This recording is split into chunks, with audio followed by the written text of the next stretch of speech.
Assalamualaikum warahmatullahi wabarakatuh.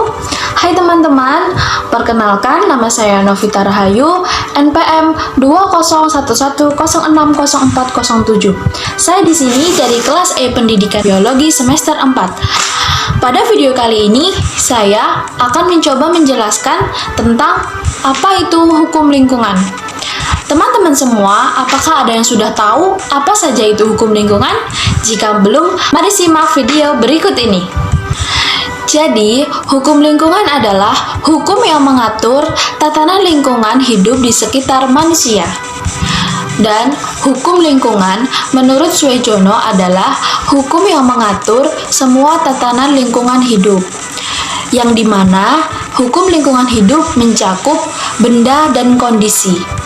Hukum lingkungan di Indonesia di dalamnya mencakup suatu sistem. Maka dari itu, di Indonesia terdapat subsistem yang terdiri dari yang pertama adalah hukum penataan lingkungan, yang kedua, hukum acara lingkungan, yang ketiga, hukum perdata lingkungan, yang keempat, hukum perdana lingkungan, dan yang terakhir, hukum lingkungan internasional. Kelima subsistem tadi masuk ke dalam Undang-Undang Nomor 4 Tahun 1982 tentang Ketentuan Pokok Pengelolaan Lingkungan Hidup. Yang selanjutnya adalah aspek-aspek dan tujuan lingkungan hidup. Drapstan berpendapat terdapat hukum lingkungan pemerintah. Nah, hukum lingkungan pemerintah itu terbagi menjadi beberapa bidang. Yang pertama adalah hukum kesehatan lingkungan, yang kedua adalah hukum perlindungan lingkungan, dan yang terakhir adalah hukum tata ruangan. Adapun peran hukum lingkungan itu sendiri, yaitu untuk menstrukturkan seluruh proses agar kepastian dan ketertiban terjamin.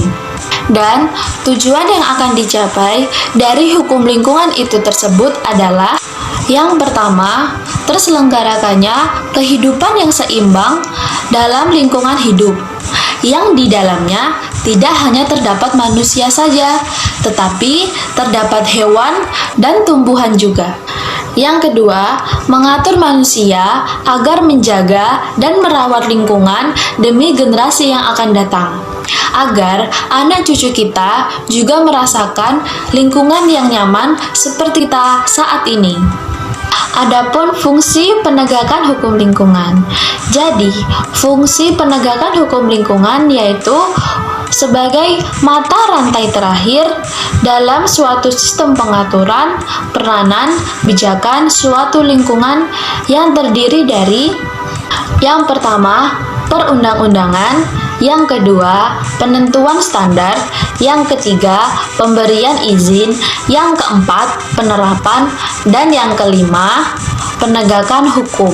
Adapun contoh kasus-kasus hukum lingkungan. Teman-teman semua, apakah ada yang sudah tahu apa saja contoh-contoh kasus hukum lingkungan? Jadi, contoh-contoh kasus hukum lingkungan yang pertama adalah pernah terjadinya lumpur beracun di daerah pertanian. Yang kedua, pernah terjadinya tambang minyak tumpah di daerah pesisir. Yang ketiga, pembuangan limbah sembarangan di sungai. Dan yang keempat, buang sampah sembarangan. Maka dari itu, ayo teman-teman, kita semua menjaga lingkungan, merawat lingkungan, dan melestarikan lingkungan kita, agar generasi muda yang akan datang dapat merasakan kenyamanan seperti apa yang kita rasakan saat ini. Mungkin cukup sekian penyampaian saya tentang hukum-hukum lingkungan. Apabila banyak kesalahan, saya sendiri mohon maaf, dan kepada Allah saya mohon ampun. Saya akhiri, wassalamualaikum warahmatullahi wabarakatuh.